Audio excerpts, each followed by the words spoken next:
Eu sou Jorge Folena, estou apresentando hoje aqui o Soberania em Debate, um programa do movimento SOS Brasil Soberano dos sindicatos e engenheiros no estado do Rio de Janeiro.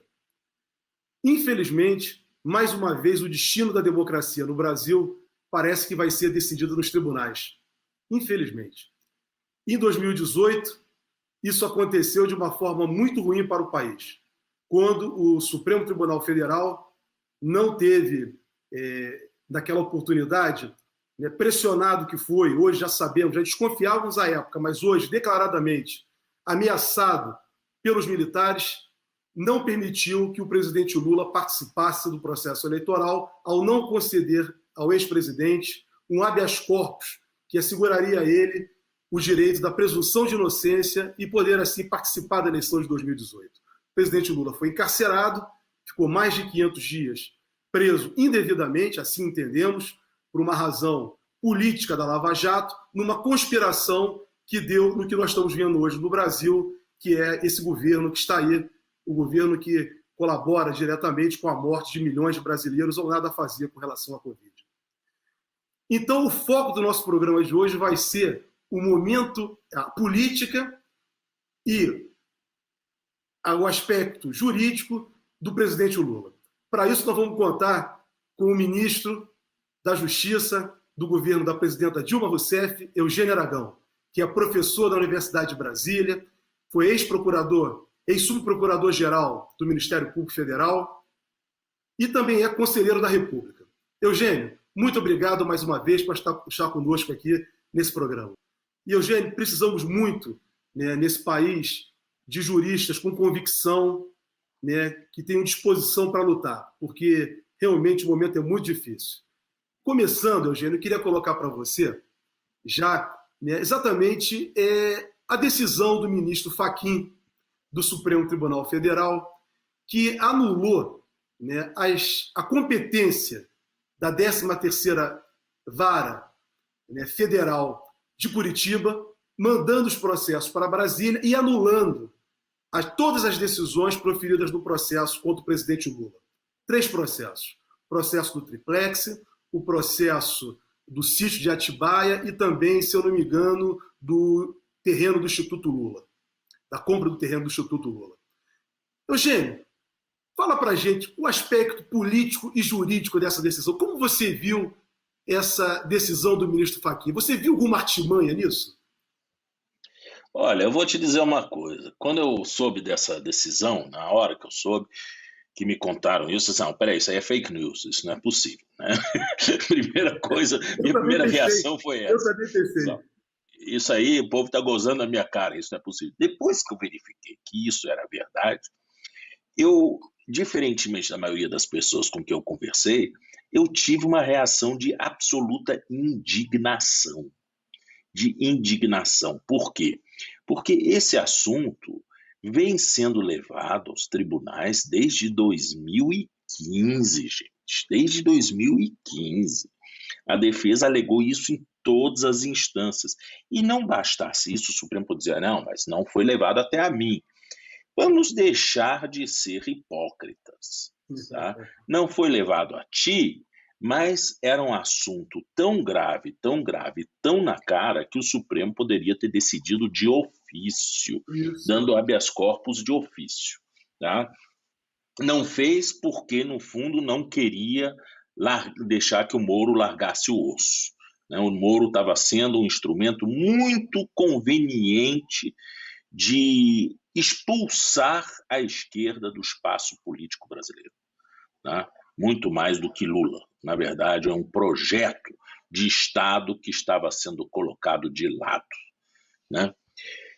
Enfim, isso... E eu fiquei muito indignado porque eu vi na minha frente os 580 dias que Lula ficou preso, as diversas vezes que eu fui lá para Curitiba encontrando ele naquele estado. Tá? O tanto de pessoas simples que ficaram acampados na frente da Polícia Federal, abrindo mão de ir trabalhar, muitas vezes passando frio, passando necessidade para ficar lá no acampamento Lula livre, sendo ameaçado por direitistas que atiravam, por gente que jogava a bomba, e por uma polícia que não queria proteger, pelo contrário, queria, na verdade, atrapalhar mais ainda a presença ali do Lula livre. Então, além disso, eu acompanhei de perto os 3 episódios dramáticos da vida pessoal do Lula. Um foi a morte do irmão dele, que ele não pôde participar nem do velório nem do enterro. E ainda ficaram gozando da cara dele, né? Dizendo não, que se pudesse levar o corpo até a delegacia da polícia para ele poder lá velar o irmão, é uma coisa absolutamente sem pé nem cabeça, né? Então ele só podia ir num quartel. Lula desistiu, não quis ir, mas é uma coisa extremamente grave. A segunda foi a morte do Luiz Carlos Sigmaringa Seixas, não é isso? Que era um irmão para o Lula também. Ele queria também estar ali participando daquele momento, também lhe foi vedado, né? E depois do neto dele, em que ele foi autorizado a participar do enterro, mas não foi autorizado a participar do velório, não é isso? Então, todas essas restrições extremamente iníquas, injustas, e last but not least, como dizem os ingleses, né? E por último, também a proibição dele concorrer, né? Na cara de pau que deram a inelegibilidade dele, apesar de uma decisão provisória do Comitê de Direitos Humanos das Nações Unidas. Né? Então, isso tudo, quer dizer, eles passaram por cima do direito internacional, passaram por cima de todas as evidências, passaram por cima das regras processuais mais mesquinhas, mais básicas, né? Para quê? Para não deixar Lula ocupar a cadeira de presidente da República. Então, isso me deixou numa revolta na hora que disse assim, que agora ele pode. Eu disse, e quem vai pagar por tudo isso que aconteceu nesse período? Se isso já era ab ovo, desde o início, está tudo errado. Quem é que vai pagar por todas essas consequências, por todas essas dores que foram causadas a ele? Lula é uma pessoa extremamente generosa, é uma pessoa forte também. Ele consegue passar por cima disso tudo, tanto que você não vê tristeza dentro dele, tá? Ou pelo menos ele não a exibe, né? Então, é porque ele sabe o papel que ele tem, a persona que ele é na história contemporânea brasileira. Então, ele sabe o seu lugar e não se dá o direito de ter ressentimento, raiva ou, ou tristeza. Mas nós somos mais, talvez, um pouco mais falhos do que eles, né? Do que ele, nós somos de carne e osso, né? E a gente, então, fica com essa raiva, assim, por ele. Eu fiquei com muita raiva. Depois eu disse, bom, pelo menos isso, pelo menos ele recuperou os seus direitos políticos nessa porra louquice do Fachin. Depois, é claro, ficou muito claro desde o início que o beneficiado mor dessa decisão do Fachin não era para ser o Lula, né? O beneficiado mor era para ser o Moro e seus 3 porquinhos lá, né? Ou seja, o que eles queriam, na verdade, o que ele queria, na verdade, era acabar, estancar aquela sangria, né, de mensagens contra Moro, contra Dallagnol, que advinha da operação spoofing, porque ali nós tínhamos fatos que eram simplesmente incontestáveis. Eram incontestáveis. Ali está preto no branco o que esse povo fez no verão passado. Né? Então, para o Fachin, era uma situação tão constrangedora que, no fundo, até mexia com ele, porque, afinal de contas, ele conestou tudo isso. Né? Então, de certa forma, tirar aquele momento do Moro, da 13ª Vara, e tirar da meninada de Curitiba, né, os processos do Lula, é o mal menor. É um mal menor que ele arrumou para ver se, vamos dizer, para com esse bafafá. Porque Fachin sabe muito bem que se esses fatos forem a julgamento dentro de uma exceção de suspeição, ou dentro do habeas corpus, que trata da suspeição, a decisão só pode ser uma. Moro era suspeito, ponto, não tem como dizer de outra forma. Então, o que ele queria com isso era que não fosse dito. Uhum. Né? Que não fosse dito. Tentou fazer isso, Eugênio, na verdade. Exatamente, mas o objetivo dele era isso. Só que ele encontrou no seu caminho quem? Gilmar Mendes, que é, sem dúvida nenhuma, o juiz mais determinado que eu conheço. Tá? Pode xingá-lo, pode dizer de tudo dele, mas Gilmar tem uma grande qualidade. Tá? Ele é um cara escancarado, aberto, ele não faz nada pelas costas. Tá? E ele tem uma posição clara. Na hora que ele toma uma decisão, ele defende a sua decisão com unhas e dentes. Então, ali, era um caso processualmente muito claro. O Fachin não podia, naquele despacho dele, dizer que estavam prejudicados aqueles habeas corpus e as reclamações. Por quê? Porque, pelo menos em relação a esse habeas corpus, ele estava em julgamento, ele estava em mesa. Não tinha como. O Gilmar pediu vistas, era o direito dele de votar depois de ter pedido vistas. Então, ele não tinha como dizer que isso daqui, acabou. Quer dizer, o jogo não está indo do jeito que eu quero, então eu pego a bola e vou embora. Né? Não dá para ser assim. Então, o Gilmar reconheceu isso e disse, não, eu vou colocar isso em mesa sim. E, no fundo, esse despacho do Fachin serviu para alguma coisa, para acelerar logo esse julgamento desse habeas corpus, que estava todo mundo perguntando, pô, cara, por que não julga esse trem logo, né? Então, isso aqui serviu para acelerar, então, esse julgamento desse habeas corpus. E Fachin ali, ele ficou com o queixo caído. Por quê? Porque o Gilmar disse assim, tá bom, então o senhor está levantando a questão de ordem, de que esse habeas corpus está prejudicado. Eu vou colocar a questão de ordem em votação. Né? Melhor coisa que ele fez, e o Fachin perdeu por 4-1. Né? Então a segunda turma resolveu que esse habeas corpus não estava prejudicado. Ponto. Né? E essa é uma decisão que não tem como modificar no plenário. Por quê? Porque aquilo precluiu, ela foi tomada. Não existe mais você... Processo é um curso, como diz o Marco Aurélio, para frente e não para trás. Progride, vai para frente. Então, essa é uma decisão já tomada, não há prejuízo. E não é o Pleno do Supremo Tribunal Federal, não é mais...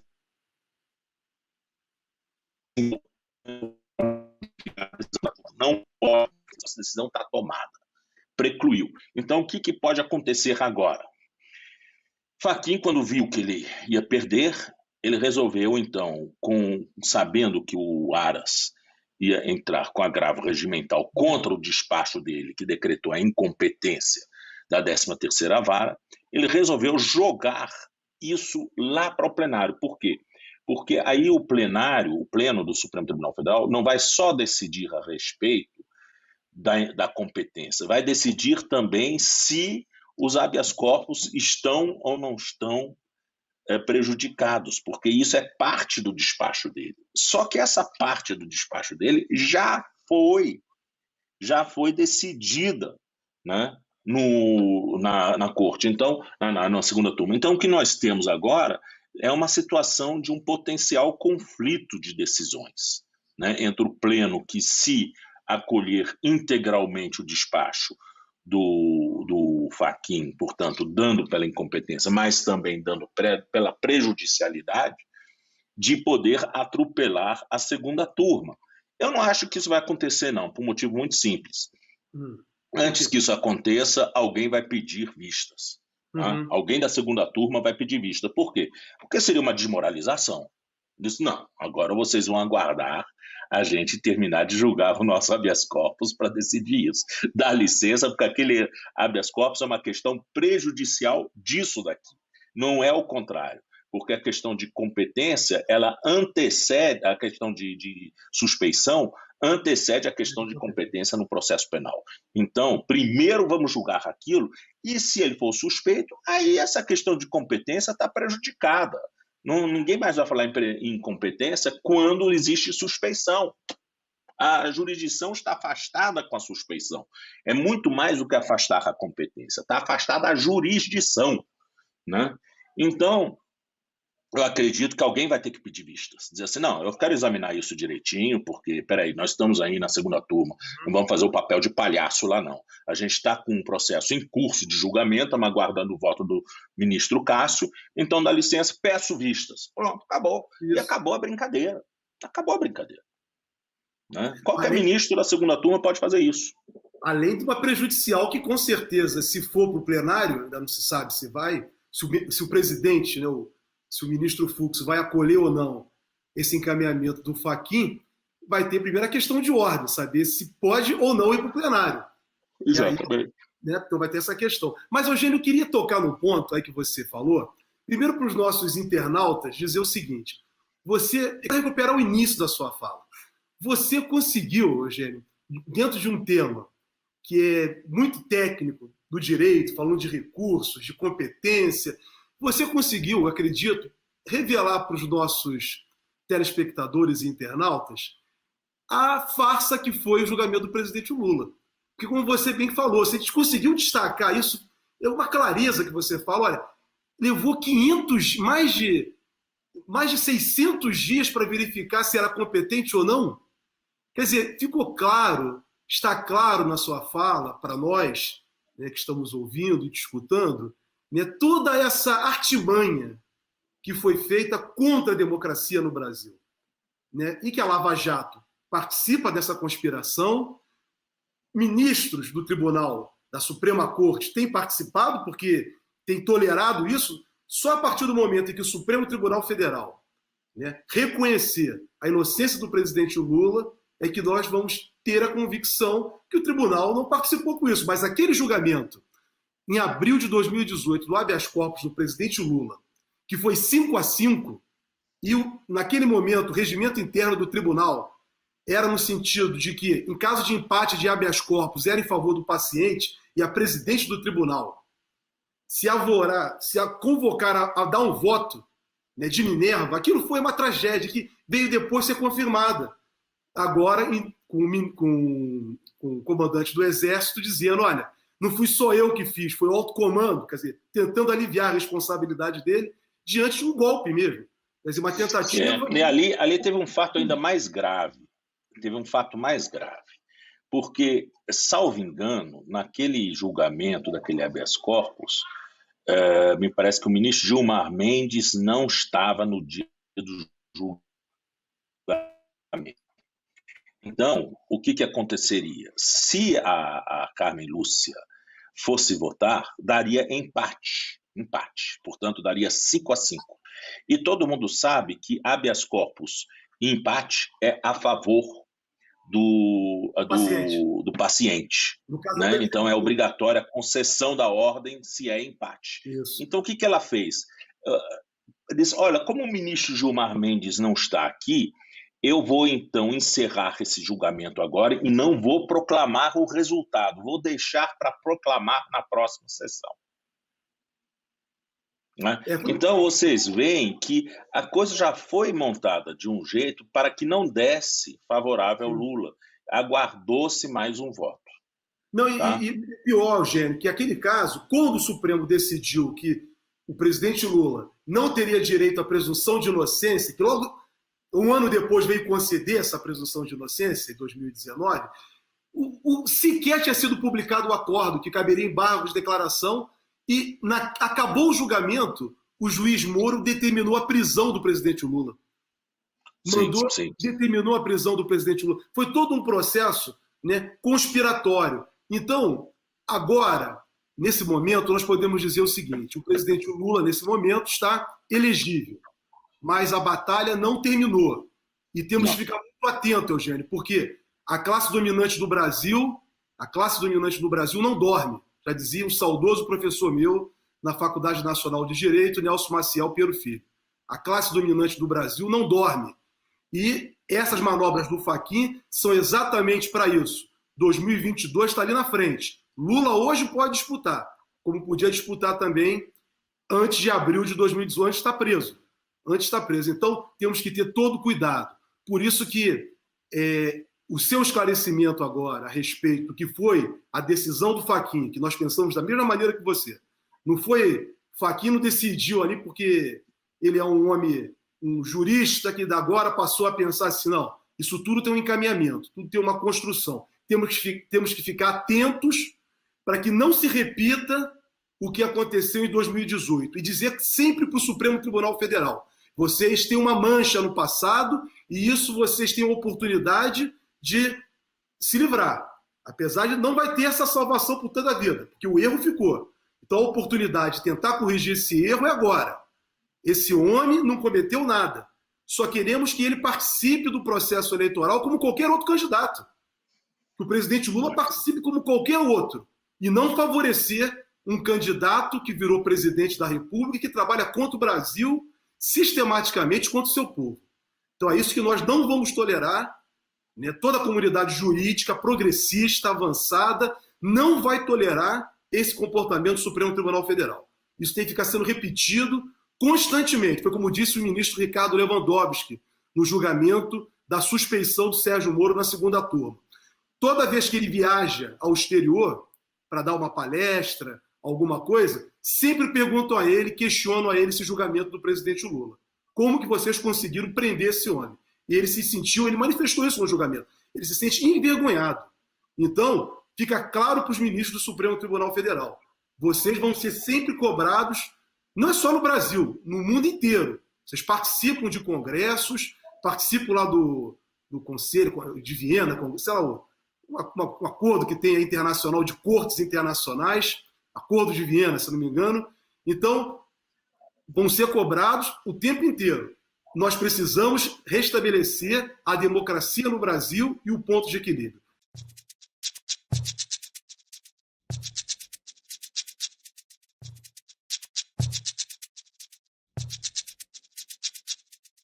Eugênio, depois desse ponto, eu queria colocar um outro, sabendo que você foi membro do Ministério Público Federal. Você, aqui no nosso programa, fez uma crítica no programa anterior, junto com o nosso deputado, ex-deputado, sempre deputado Adi Damus, nosso colega, foi presidente da Ordem dos Advogados do Brasil no Rio de Janeiro, advogado. Você sempre foi muito crítico com a Lava Jato, com o ex-procurador-geral da República, que conduziu a Lava Jato, na época da presidenta Dilma. A Lava Jato, Eugênio, agora está totalmente, como você colocou, desmoralizada. Totalmente. Praticaram atos ilícitos, está aí, tudo aí. Só está faltando iniciar, não sei por que ainda não começou, o processamento administrativo para buscar o afastamento, civil dos danos que causaram ao país e às pessoas, e criminal também. Eu não sei por que ainda não começou esse processo. Tem que começar. Tem que assegurar eles também o devido processo legal, o contraditório, a ampla defesa. Eugênio, como você, como ex-membro do Ministério Público, a Lava Jato, ela deixou a instituição Ministério Público muito fragilizada. O que você acha que vai acontecer com o Ministério Público em consequência da Lava Jato? Olha, eu gostaria muito de uma depuração. Né? Uma depuração da instituição para que ela, vamos dizer, possa corresponder realmente às expectativas funcionais que foram colocadas nela na Constituição de 88. E daí eu já cortaria as asas deles em algumas coisas que se revelaram profundamente disfuncionais. Né? A primeira delas é essa proximidade que não é meramente litúrgica e cerimonial entre membros do Ministério Público e juízes. Acabar com essa festa. Né? O que eu estou dizendo com isso? Tirar o Ministério Público do lado do juiz e colocar ele lá embaixo, na mesa, junto com o advogado do outro lado. tirar o Ministério Público do lado do presidente da turma, ou da sessão, ou do pleno, para fazer o Ministério Público ter que subir na tribuna e fazer a sustentação oral como qualquer advogado. Até porque o que justificava o Ministério Público estar lá do lado do presidente era seu papel de custos legis. Mas no direito penal, você está vendo hoje que cada vez mais essa meninada desconsidera esse papel de custos legis. Eles acham que eles são parte, que eles jamais podem pedir absolvição, que eles jamais podem dar um parecer favorável à concessão de uma ordem de habeas corpus. Eu já ouvi isso, já ouvi falar isso dentro da minha instituição. Como é que um procurador dá um parecer favorável a um pedido de habeas corpus? Assim, meu filho, volta para os bancos da faculdade para você saber o que é um custos legis. Né? Mas eles não olham mais para isso. Então, já que é para ser assim, então vamos ser parte mesmo. Sistema acusatório é isso. Então, ó, meu amigo, você vai discutir no mesmo nível que eu, advogado, lá na tribuna. Né?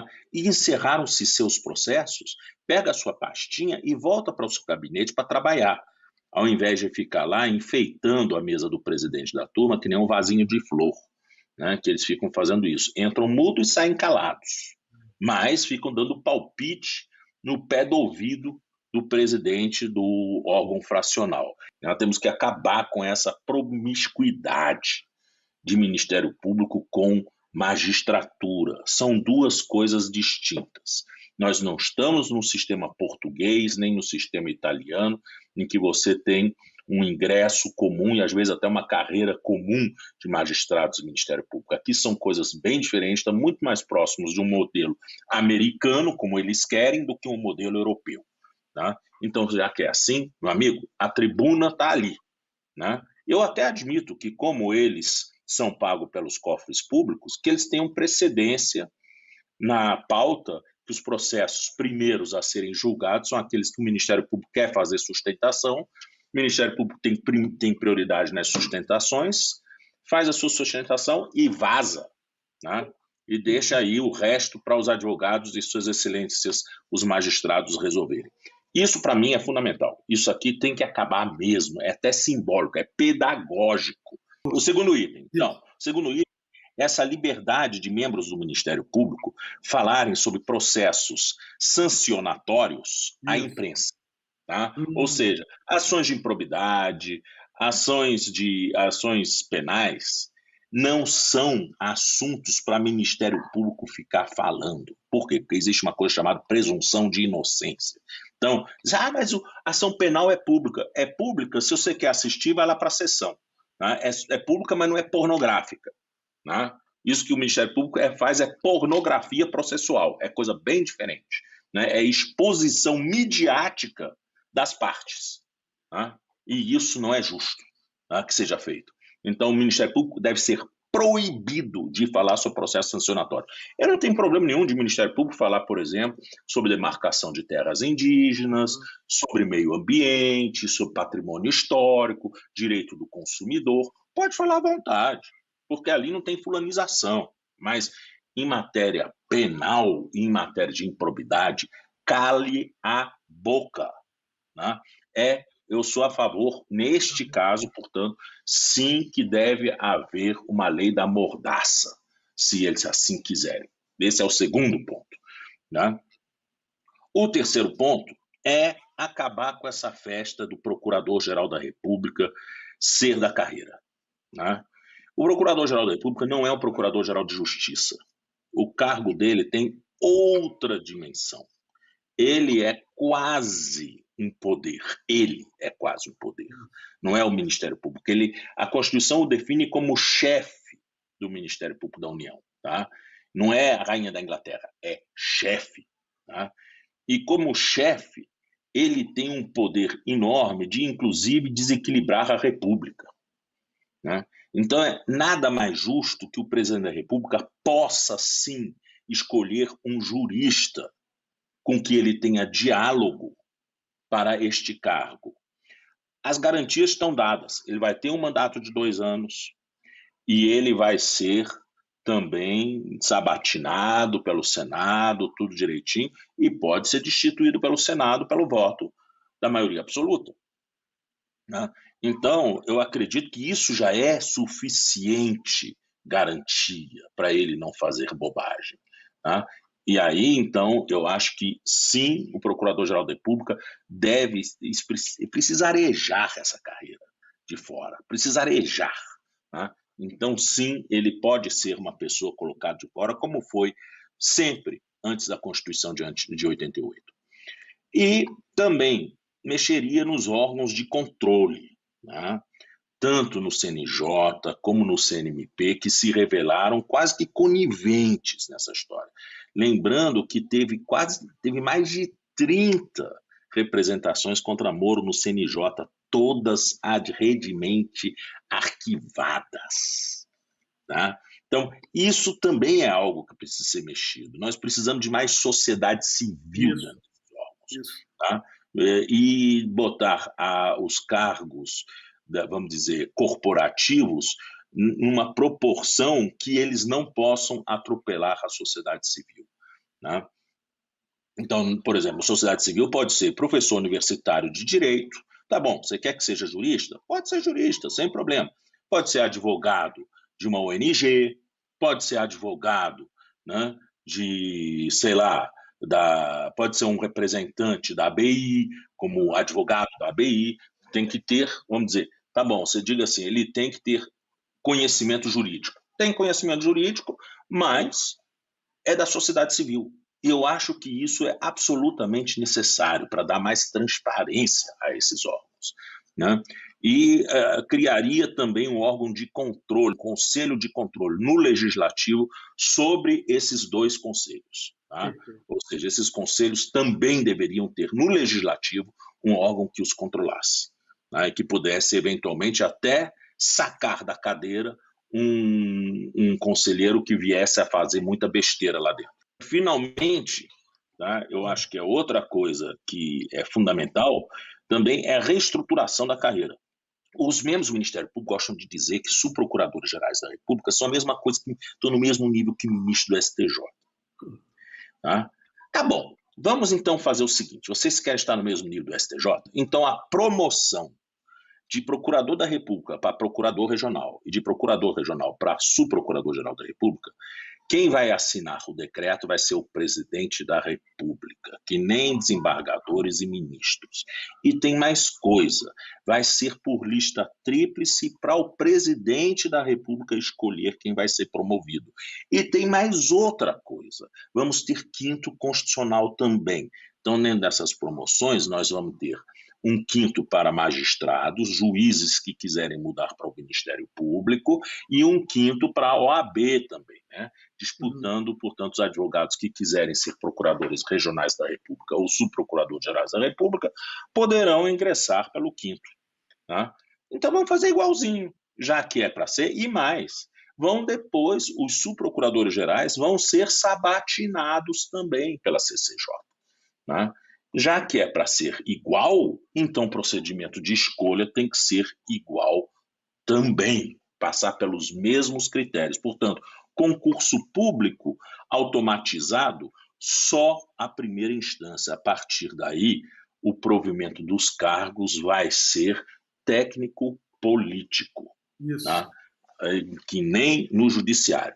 Eu acho que isso é uma saída para a gente dar um novo formato ao Ministério Público, mais consentâneo com o seu papel que ele deve exercer, né? E dando a ele um pouquinho mais de distanciamento, né? E algumas coisas ainda precisariam ser clarificadas na lei, me parece também. É a questão de o que se entende por princípio de unidade, indivisibilidade, né?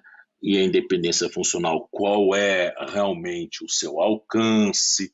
Isso precisa tudo ser mais claramente descrito na lei, porque a coisa está muito conceitual e o que os procuradores mais fazem é esquecer a unidade e indivisibilidade, mas bater sempre em cima da tecla da independência funcional, como se as coisas não dependessem uma do outro. A Constituição, no artigo 127, diz o quê? Né? o Ministério Público se rege pelos princípios institucionais da unidade, da indivisibilidade e da independência funcional. Ou seja, independência funcional só pode ser entendido articulado com unidade e indivisibilidade.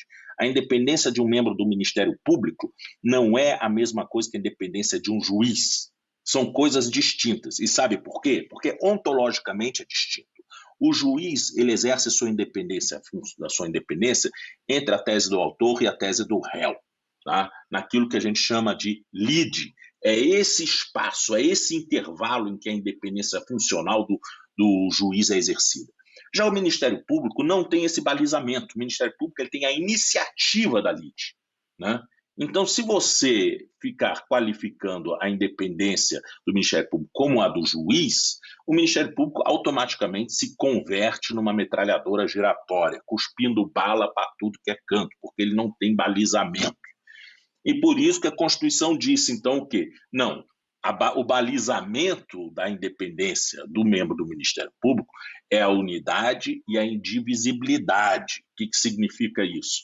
Que o Ministério Público ele tem que agir de forma concertada.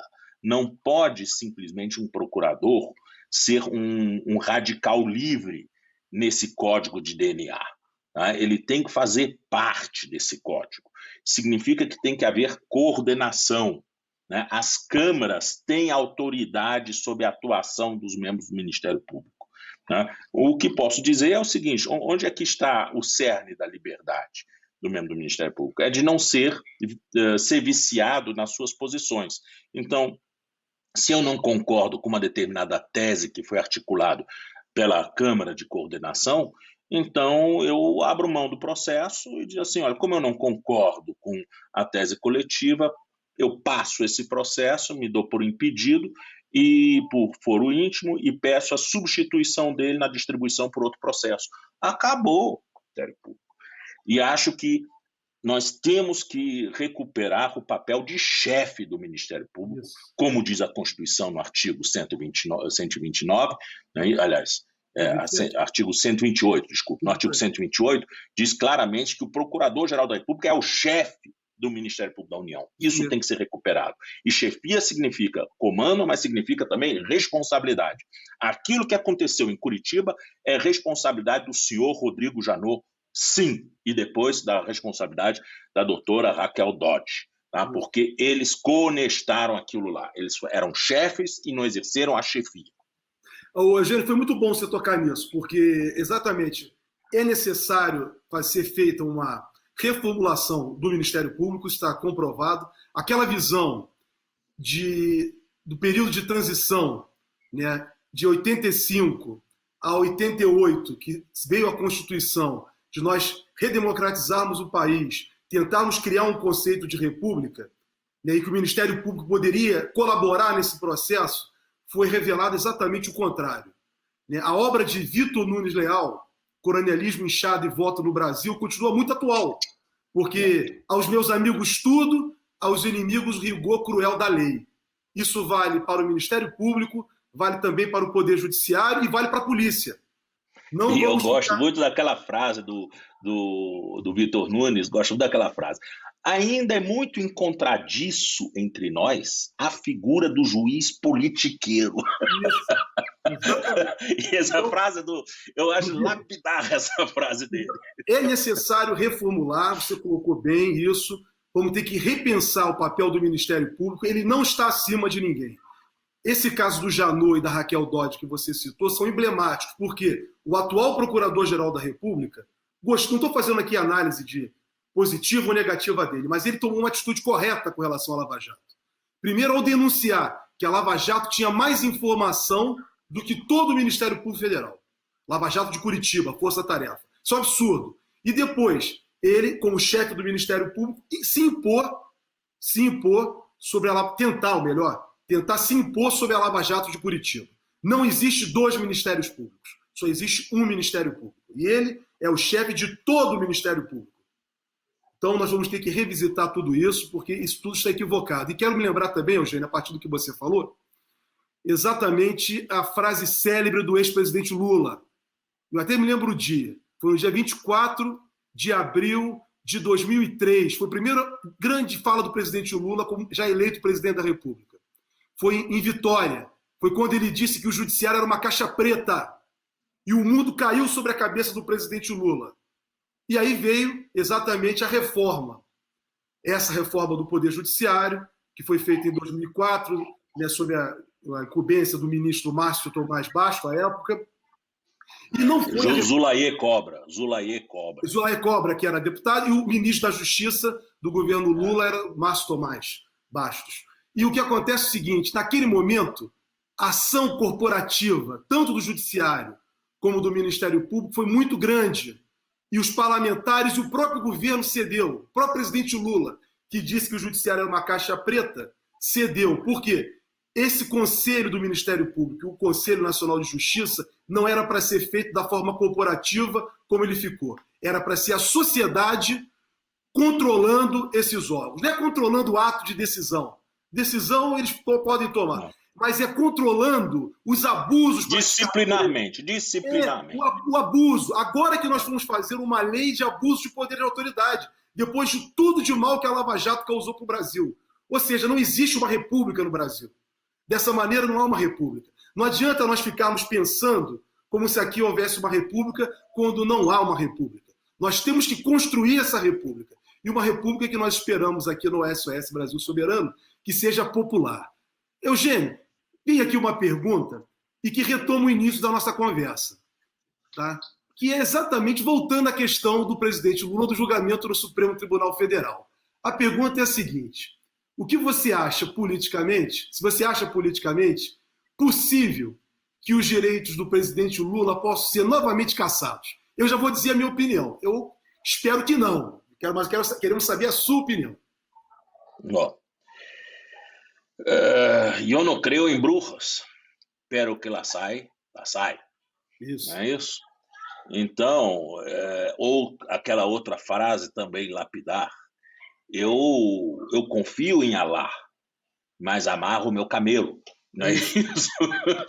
Então, olha, eu vou lhe dizer uma coisa, eu não tenho dúvida nenhuma de que, se precisar, eles inventam alguma coisa, tá? Então, eu tenho meus cuidados, sim. Nós sabemos que esses 3 processos estão terminados, porque, ainda que eles sejam recomeçados, lembre-se que não houve nenhum termo interruptivo da prescrição. Então, nós temos, nesse processo, 11 anos praticamente decorridos, sendo que Lula ele tem mais de 70 anos, é como se fossem 22 anos decorridos. E aí, claro que os fatos estão prescritos. Então, por esses não vai. Mas esses caras são muito criativos, né? São capazes de criar um novo fato, né? Criar um novo processo, né? E cuidar desse processo também ter uma marcha absolutamente acelerada. Eu não confio nessa turma. Já mostraram que eles são politiqueiros, né, no sentido de Vitor Nunes Leal, de dizer que de falar em juízes politiqueiros, são politiqueiros, são partidários, né, e por isso eles são capazes de qualquer coisa, né? Eles conseguiram alguma coisa que vai ser muito difícil a gente recuperar, que é a reputação. As pessoas têm uma reputação a zelar, né?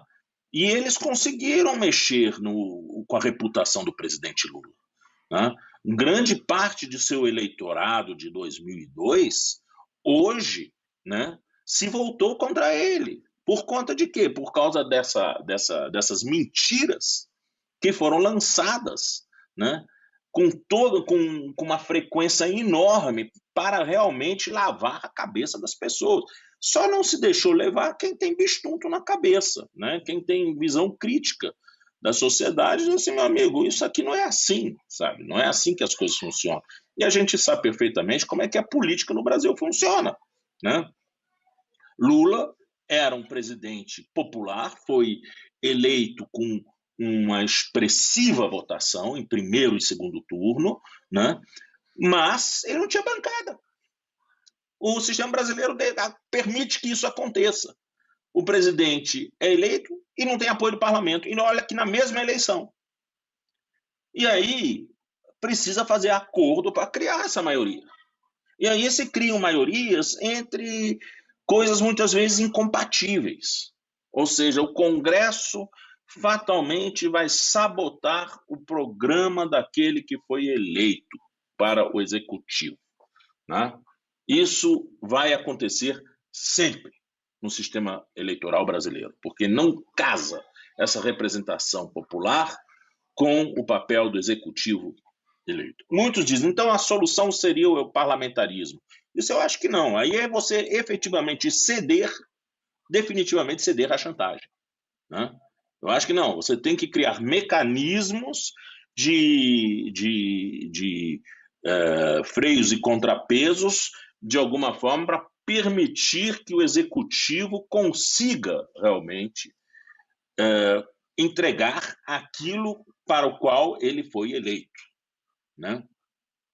Isso é uma discussão extremamente complexa, mas o fato é que esse tipo, vamos dizer, de clientelismo, né, existe no Brasil por conta dessa disfuncionalidade, né? E o clientelismo leva também à distribuição de prebendas, de vantagens, por conta das dívidas de campanhas eleitorais, né? Então, esse sistema é um sistema que gera uma relação pouco transparente, né, entre o executivo e o legislativo e entre os empresários e o poder público, né? E é isso que a gente tem que mexer, né? E aí não adianta você falar, não, vamos combater a corrupção. Combater corrupção até a última análise é destruir a política. É isso que eles querem, é destruir a política, destruir o espaço da soberania popular, é isso. Não, me parece que isso aqui não é a solução, até porque nós não podemos transformar a questão da corrupção numa questão meramente moralista, meramente moral. O discurso moralista costuma ser um discurso falso, artificial. Eu vou dizer uma coisa para você, eu não compro nenhum carro usado desses caras que batem no peito e dizem que eu sou contra a corrupção, né? Não compro nenhum carro usado deles, né? Porque eu não confio. Quem mais fica apontando o dedo para os outros é porque, no fundo, é o que tem mais o rabo preso, né? Porque todos nós temos nossos problemas, todos nós temos virtudes e defeitos, né? E todos nós buscamos um meio de exercer aquelas as expectativas que nós criamos, de cumprir com as expectativas que nós criamos da melhor forma possível. Não houve mensalão. Isso aí eu digo com toda franqueza, de pessoas que são caríssimas a mim, tá? Como Luiz Carlos Sigmaringa Seixas, que foi vice-líder do governo naquela época, e disse para mim, Eugênio, se houvesse distribuição de vantagens para votar a nosso favor, eu seria o primeiro a saber, porque era eu que tinha que negociar com as bancadas a aprovação dos nossos projetos. Então, eu que deveria estar com dinheiro na mão para distribuir. E nunca tive isso. Então, essa história de mesada nunca houve. O que existe, sim. O que é? Na hora que um partido faz uma coligação com outro partido, no Brasil, essa coligação para governar, na verdade não é nem coligação, é uma coalizão para governar, ela visa a vantagens, tá? Ela visa vantagens. Não só cargos, mas também pegar do partido que é mais forte condições para pagar as suas dívidas. Só que existe uma coisa chamada prestação de contas. Esse trânsito de dinheiro entre um partido e outro para fechar conta de um e fechar conta do outro não é uma coisa muito fácil, né? Então, o que você faz? Você pega um empréstimo no banco para você poder pagar dinheiro privado, para você poder pagar o outro partido, as dívidas de campanha do outro partido, né? Isso não é um toma lá da cá.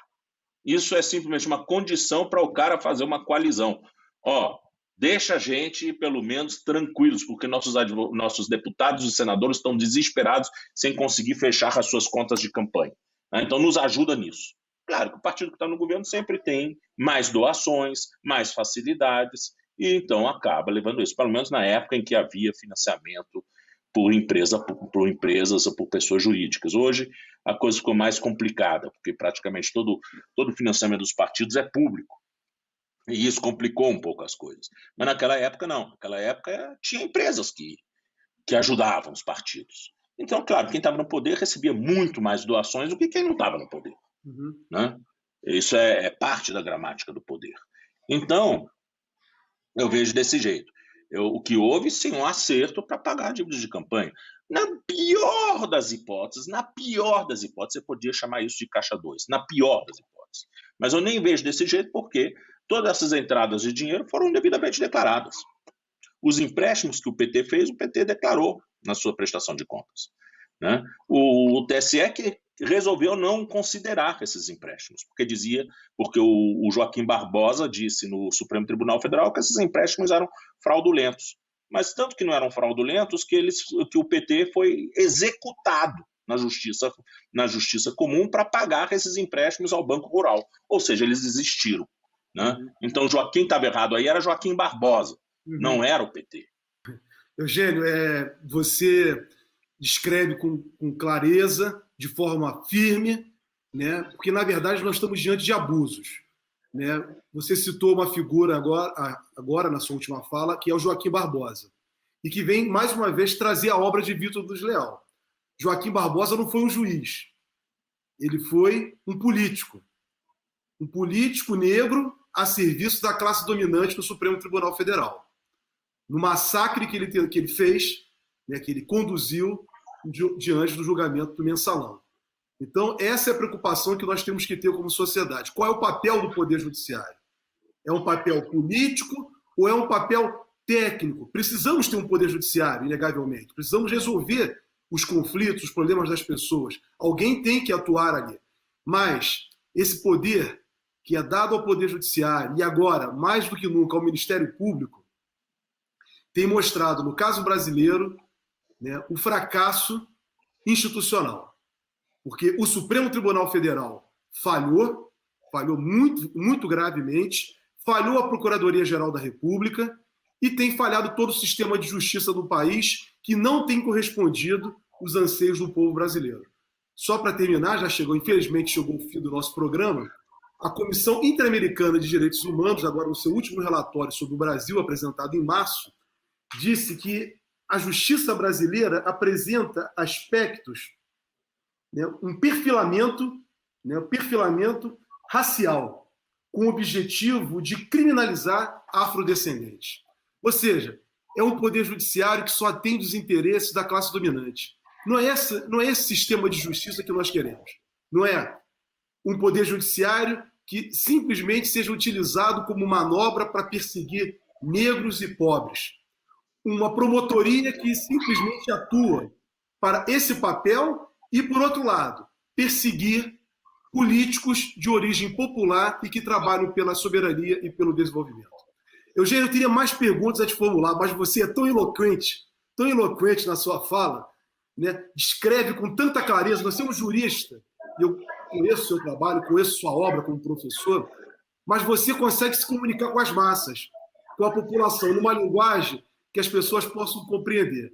Eu espero que nossos ouvintes, nossos internautas e telespectadores, tomara que tenham hoje tido uma oportunidade de tentar compreender esse momento político tão grave que nós estamos vivendo, que não terminou, e que o presidente Lula se apresenta como a solução para o povo brasileiro. Mas, para isso, temos que efetivamente, fazer um enfrentamento contra o Poder Judiciário e contra o Ministério Público. E essa é a expressão que eu utilizo. Enfrentamento. Não dá mais para permitir, como foi feito na pergunta formulada, que os direitos do presidente Lula sejam cassados, porque você colocou com muita clareza hoje aqui. Isso foi tudo uma farsa. Foi tão farsa que o presidente Lula ficou preso mais de 500 dias, passaram-se anos e só agora foram ver que a justiça de Curitiba não era competente, o que todos nós falávamos desde o início. Então, Eugênio, você nos possibilitou aclarar isso e espero que a sua voz chegue forte no Supremo Tribunal Federal, você é um advogado que atua naquele tribunal, chegue forte diante daqueles ministros para que possam fazer, né, efetivamente justiça. Só queremos justiça e que a democracia seja restabelecida. Eugênio, muito obrigado. Suas considerações finais. Querido Jorge, eu quero agradecer essa oportunidade. Eu acho que o momento que nós estamos vivendo são momentos de fortes emoções, né? Tanto na política quanto na crise sanitária que o país está vivendo, esse desastre dessa gestão.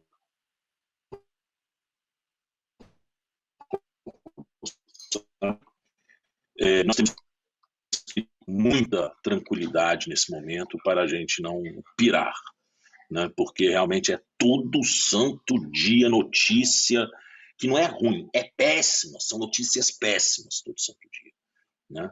Então, eu acredito que isso está mexendo com a saúde mental de todos nós. A gente tem que ter muita tranquilidade nessa hora, porque se tudo der certo, 2023 está perto. E a gente vai começar a botar as coisas em ordem nesse país, graças ao presidente Lula. Né? Eu quero agradecer. Vamos construir um novo país, um novo Estado e novas instituições. Como você apresentou hoje aqui já projetando uma nova Constituição, mas uma Constituição efetivamente para o povo brasileiro, que possa representar o nosso povo negro, o nosso povo indígena, os mais vulneráveis desse país e a sociedade como um todo, mas uma Constituição para todos nós. Eugênio, muito obrigado mais uma vez. Esse é o Soberania em Debate, um programa do movimento SOS Brasil Soberano, do Sindicato dos Engenheiros, no estado do Rio de Janeiro. Convido todos vocês para, na próxima semana, estarmos aqui para debater um novo tema a respeito da soberania e do desenvolvimento do Brasil. Até lá. Tchau.